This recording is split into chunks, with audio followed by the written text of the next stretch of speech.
The air in the colony town carried that faint metallic tang of newly settled soil, a smell that clung to everything from boots to children's hair. The sun, smaller than Earth's, but bright enough to bleach the grasses silver, hung low above the jagged ridges. Out at the far end of the settlement, two children played along the perimeter fence where the fields gave way to forest shadows.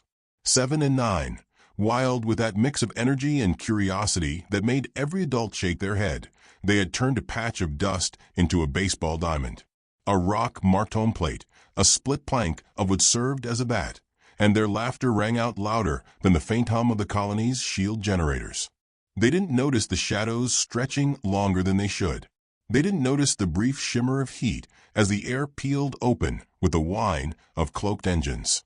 What they did notice was the smell, something sharp and alien, like burned rubber left in a rainstorm. The younger wrinkled his nose. "That's worse than your socks," he muttered. And his sister shoved him with the bat, trying to look tough, but shifting closer to him anyway. The ship descended silently, a sleek wedge with a hull scarred by old battles. Its landing struts crushed the grass with the weight of technology not meant for this quiet edge of the galaxy. A door irised open and figures emerged, tall, armored, and smug in the way only conquerors could be. Their species, the Zirith, had long dismissed humans as harmless settlers, backwater farmers in the galactic tapestry. Two of them stalked forward, their helmets retracting to reveal ridged faces and eyes that glowed faintly with cybernetic lenses. "Well," one said in a voice like gravel poured through a translator, "the pets were easier to catch than the report suggested." The children froze. The older sister tightened her grip on the bat as if it were Excalibur. The boy swallowed, then whispered, "Mom's gonna kill you if you take us." The words were almost funny in their childish bluntness, but something in his tone, the certainty, made the Zirith officer tilt his head. "Do you hear that, Varric?" The first alien chuckled. "The little mammals think their dam is dangerous." He reached down and plucked the bat from the girl's hands as though stealing a twig. She glared up at him with defiance that no adult could have mustered under that gaze. They were lifted into the ship, without ceremony, struggling like kittens. The hatch sealed and the craft rose, leaving only swirls of dust where their baseball game had been. Back in town, the sheriff's office received the perimeter breach alarm too late. The screen flickered with sensor traces already vanishing into the sky. Men and women rushed to arms, but they knew the truth. They would never catch a ship that could blink between stars before the ink dried on their reports. Despair crept in like smoke. Then she arrived. She didn't run, didn't shout. She walked into the office with the poise of someone who had long ago measured herself against catastrophe and found catastrophe wanting. Her hair was tied back with the kind of neatness that spoke of discipline rather than vanity. Her clothes were plain dust-colored, but her eyes, sharp, calculating, the gray of stormlight, took in the room and dismantled it in an instant. "Where," she asked softly, "did they take my children?" The sheriff, a broad man who had stared down bandits and blaster fire, opened his mouth and found himself faltering. "Ma'am, they're gone." Ship cloaked out. We can log the report, send it up to Central Command, maybe get a search party launched." She smiled, and that smile chilled every soul in the room. It wasn't cruel, but it wasn't comfort either. It was the smile of someone who already knew the outcome. "Don't trouble yourselves," she said. "I'll get them back." The deputy tried to protest. "Ma'am, you can't just." "I can," she replied gently. "And I will." She left the office as quietly as she had come, stepping out into the burning light. Some townsfolk whispered her name, the Huntress, though not to her face.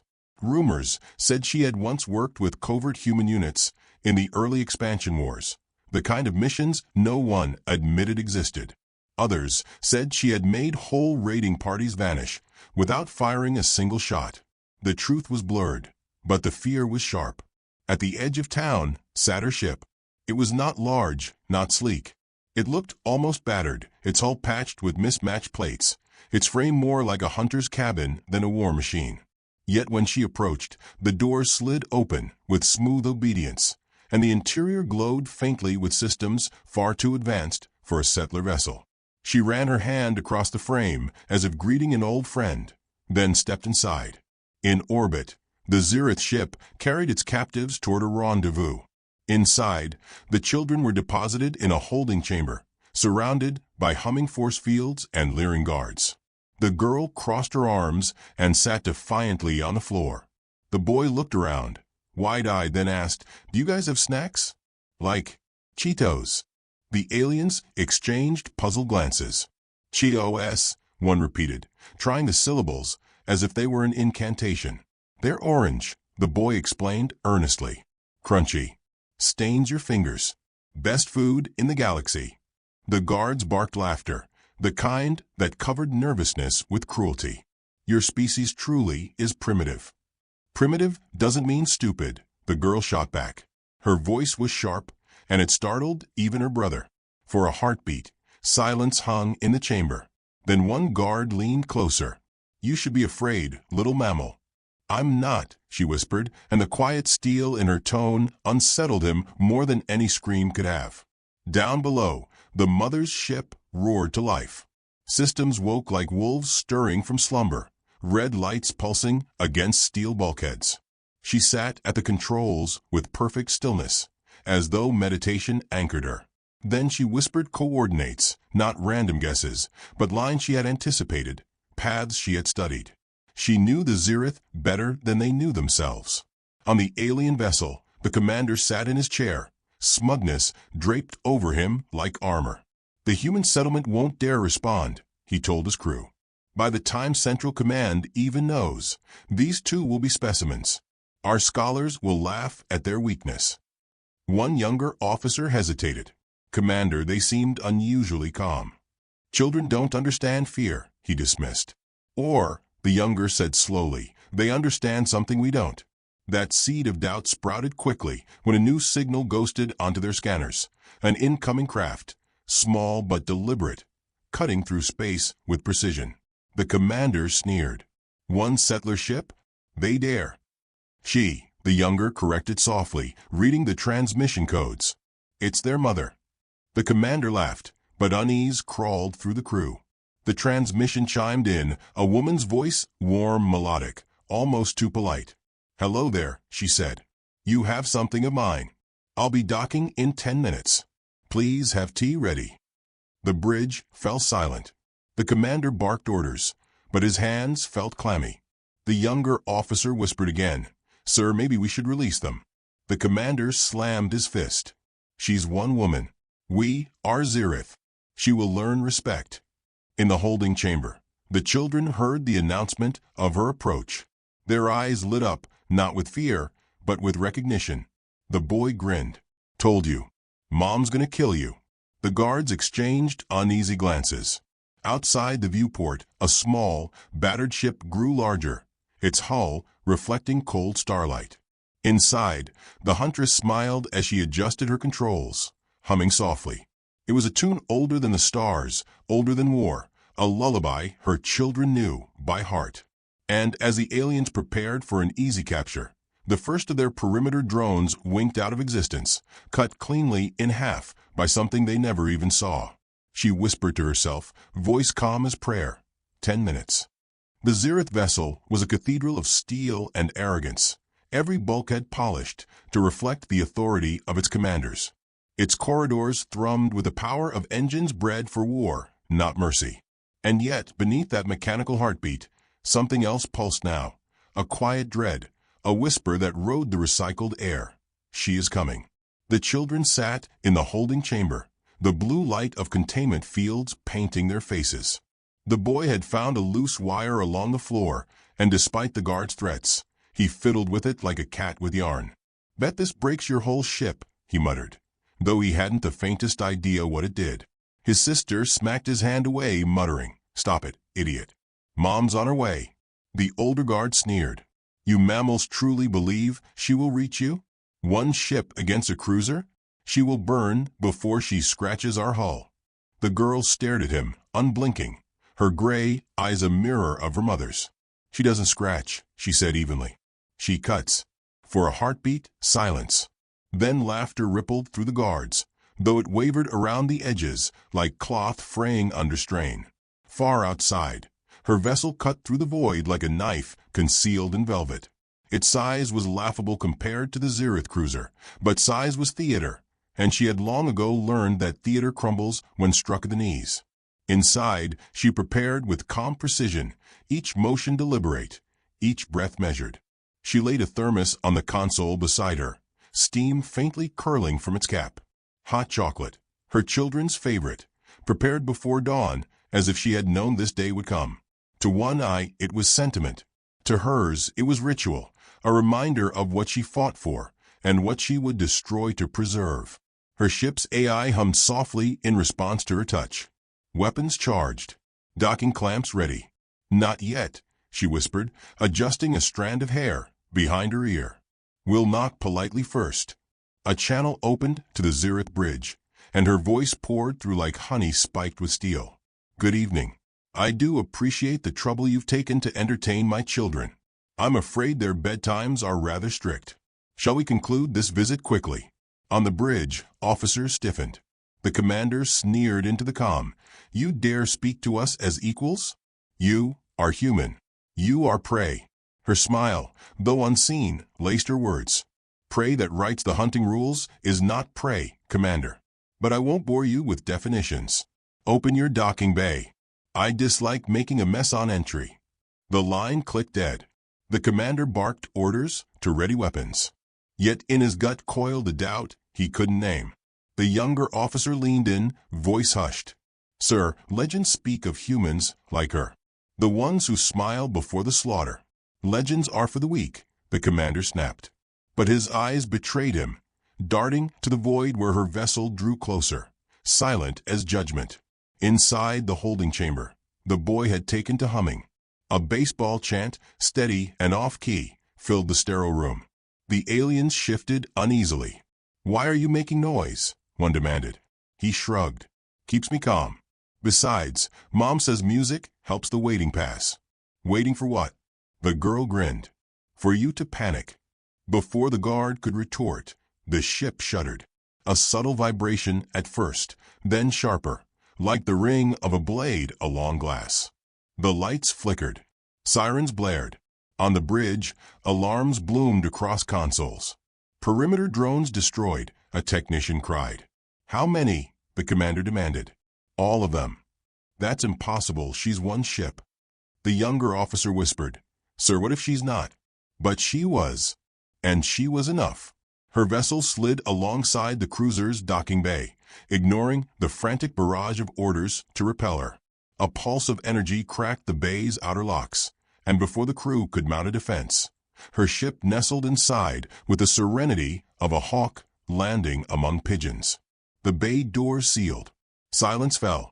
She disembarked slowly, unarmed to the naked eye, her boots echoing against the deck. Around her, Zerith soldiers leveled weapons, hands trembling more than they cared to admit. She offered them a smile that might have been mistaken for kindness, if not for the emptiness in her gaze. Thank you for opening the door, she said lightly, as if she had not forced it. Now, if you'll excuse me, I have children to collect. One soldier lunged.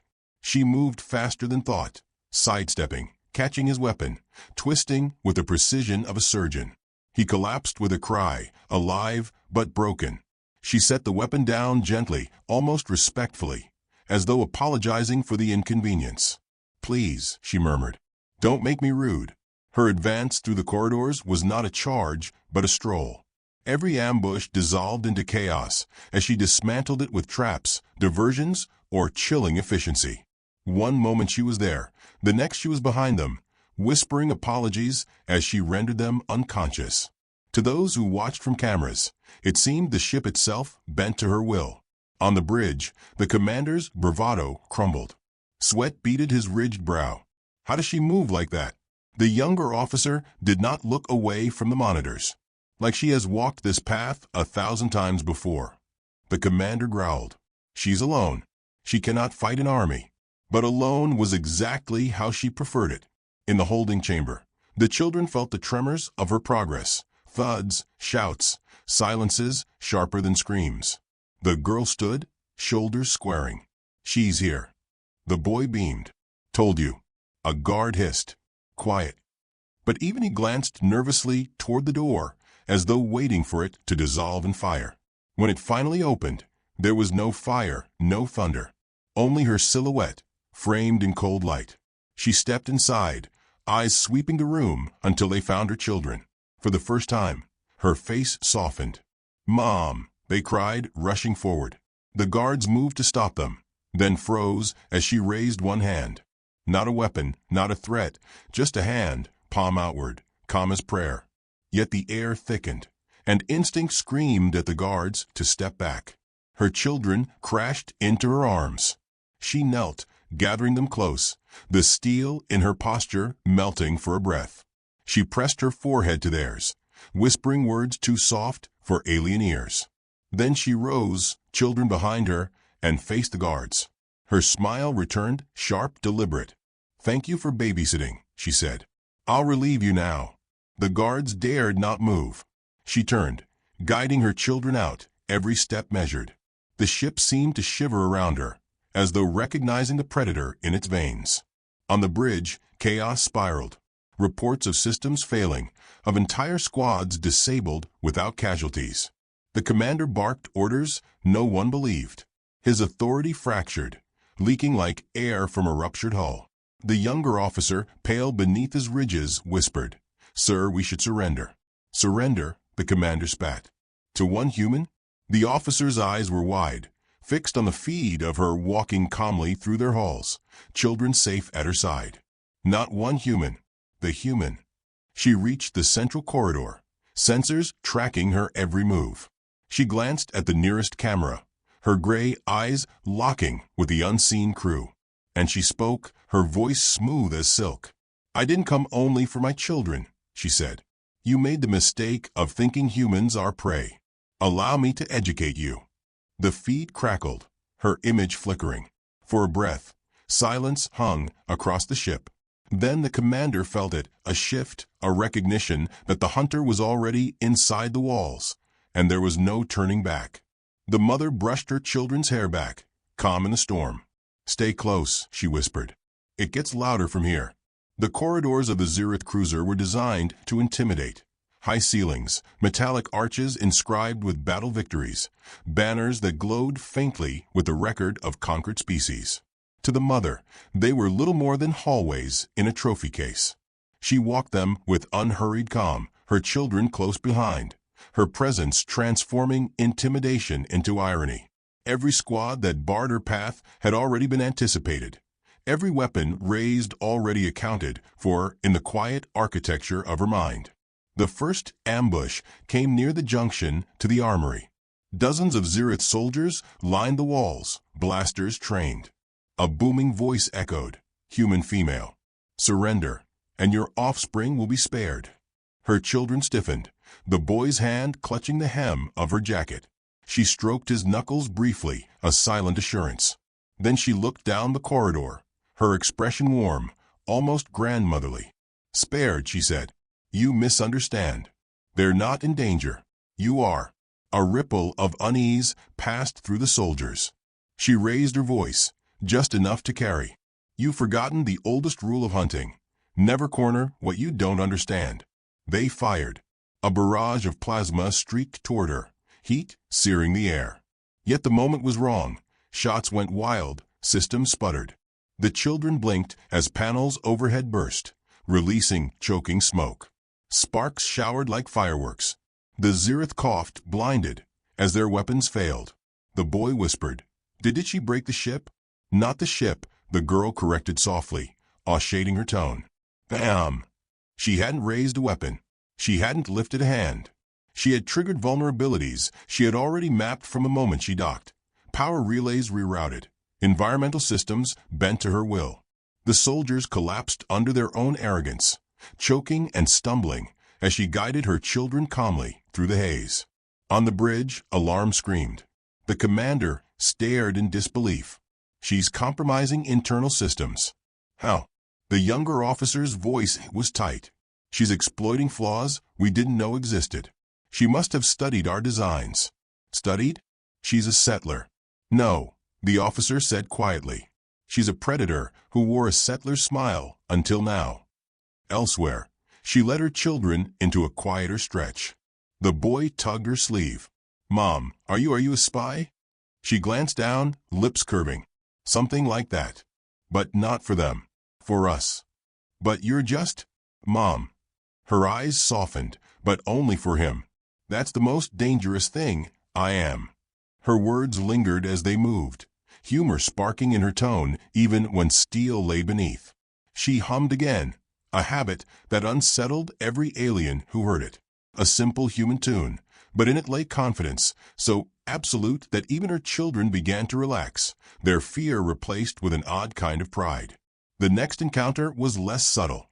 Reinforcements poured from the barracks, filling the corridor with armored bodies. This time, the commander had issued direct orders. Take her alive. Kill the children if necessary. The Zirith charged. She let them. In a blur, she snatched a fallen baton from the deck, her movements liquid. She struck not with rage, but with precision, each blow disabling, each motion efficient. When one soldier swung high, she ducked low, murmuring, "Thank you," as she twisted his balance into the wall. When another lunged, she sidestepped, almost apologetic. "Forgive me. Wrong angle." Her children watched, wide-eyed. The boy muttered, "She's polite." The girl whispered, "She's scary." Politeness and terror were never meant to mix, yet in her they fused seamlessly. She fought not as a berserker, but as a tactician, her battlefield courtesy more frightening than any roar. Every soldier who met her eyes flinched, because she saw them not as threats, but as prey already tallied. On the bridge, the commander slammed his fists. "Enough. Deploy drones, activate countermeasures, seal every corridor." The younger officer did not move. His gaze lingered on the feed, on the woman moving like inevitability through their forces. "Sir, we may not survive this." "Cowardice," the commander spat. "No," the officer said softly. "Recognition." By now the story was spreading among the crew. Whispers carried from deck to deck, not of a woman, but of something older, something humans had always hidden. "The Huntress," they murmured. Some remembered rumors from the frontier of a human who dismantled warlords with nothing but traps and patience, who smiled while entire fleets vanished. A myth, they thought, until now. Meanwhile, the children found their voices again. As they passed a disabled squad, the boy grinned cheekily. "Nice babysitters, Mom. Think they'll leave us a 5-star review." She smirked, just enough to show him she approved. "Only if you behaved." His sister rolled her eyes. "You never behave. Neither do you." Their banter rang against the silence, a reminder of humanity's strangest weapon, levity in the jaws of death. To the Zirith, it was madness. To humans, it was survival. As they neared the central reactor, her true intent began to unfold. She slowed, scanning the panels, her fingers tracing invisible paths. The children tilted their heads, confused. "What are you doing?" the girl asked. "Setting the table," she replied. "For dinner?" the boy asked. Her smile was sharp. "For war." She accessed hidden compartments, planting devices not of brute force, but of subtle disruption. Energy fields reconfigured, signals looped. To an untrained eye, she was sabotaging at random. In truth, she was weaving a trap so delicate that the ship itself became her snare. On the bridge, technicians screamed as readings spiked. "Reactor flux destabilizing." "She's sabotaging us," the commander shouted. "No," the younger officer said, voice low with awe. "She's preparing us." "What nonsense is that? She's not only here for her children. She's here for all of us." The realization spread like wildfire. She hadn't been caught by chance. She had waited, calculated. Let the Zirith take her children so she could walk into the heart of their power. The trap was not hers alone. It was humanity's. In the reactor chamber, she crouched to meet her children's eyes. "Listen to me. What happens next will be loud, and it may be frightening. But remember, fear is only useful if it keeps you alive. Don't let it own you." They nodded, clinging to her words like lifelines. She rose, her gaze turning cold again. "Stay close. The storm's about to break." As if on cue, klaxons blared. The commander's voice thundered over the intercom. All units converge on the reactor. Do not let her reach the core. Footsteps thundered through the halls. The girl tightened her grip on her mother's sleeve. The boy muttered, "That sounds like everyone." "Yes," their mother said softly. "Good. Saves me the trouble of finding them."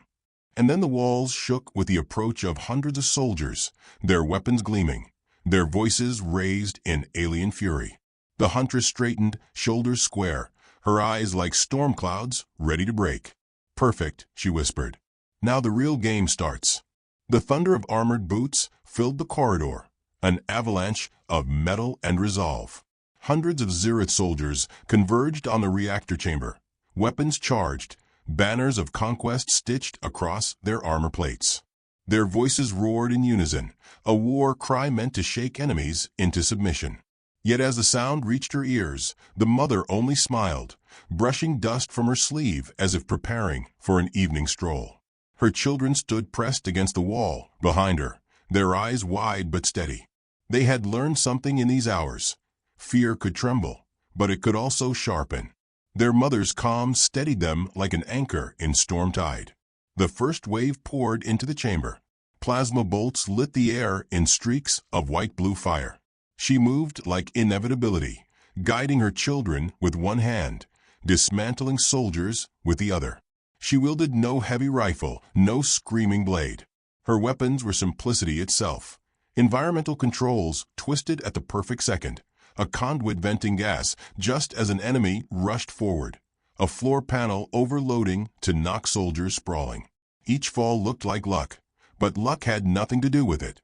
She had prepared this dance long before her children were taken. The boy whispered, almost reverent, "She's not fighting them, she's making them fight the ship." The girl gripped his hand. "She is the ship." The commander bellowed orders from a bridge, his voice cracking with desperation. "Overwhelm her.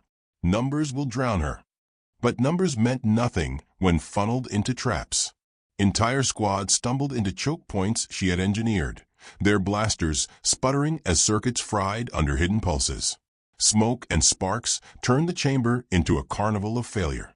Every misstep deepened the panic. She glided through it, her children in tow, humming the same lullaby. The haunting melody carried above the chaos, a sound so calm it stripped the fight from more than one soldier's chest. On the bridge, the younger officer stared, transfixed. "She doesn't just know our weaknesses. She is orchestrating them. Every move, she planned this." The commander snarled, sweat dripping down his ridges. "You think she anticipated hundreds of troops?" "Yes," the officer breathed. "She wanted them here." And, indeed, she did. With each squad that charged, she nudged them into the pattern she had woven, a design too intricate for brute minds to grasp. And when the last wave finally packed the chamber, she touched a panel near the reactor core. Circuits flared, energy surged, and the chamber sealed. Hundreds of soldiers trapped in one cage, their armor too heavy, their weapons sparking uselessly. She looked at them with polite apology. "I warned you not to corner me."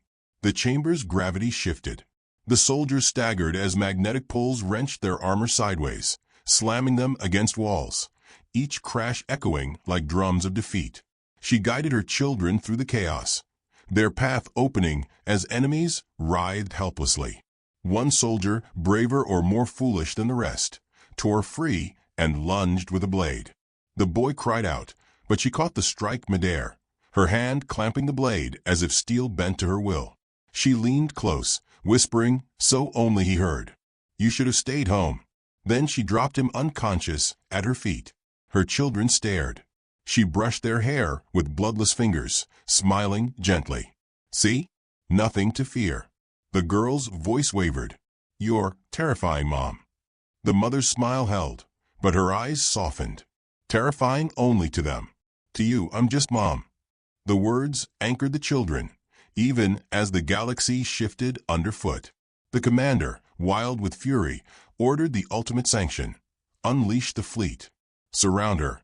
Destroy her before she escapes. Dozens of Zereth ships warped into orbit, massive shadows blotting the stars. The cruiser's external views displayed them in terrible symmetry, a noose tightening around one insignificant human vessel. Crew members on the bridge dared to hope. "She cannot stand against a fleet," one said. "Even myths have limits." But myths were not what she dealt in. She dealt in truths hidden behind smiles. She reached the docking bay with her children, her steps unhurried though alarms screamed in every corridor. Her ship awaited, patched and humble, its hull scarred like hers. She lifted her children aboard, then paused at the ramp. Her gaze turned outward, past the hull, past the stars. She whispered coordinates into her comm, words no Zirith understood.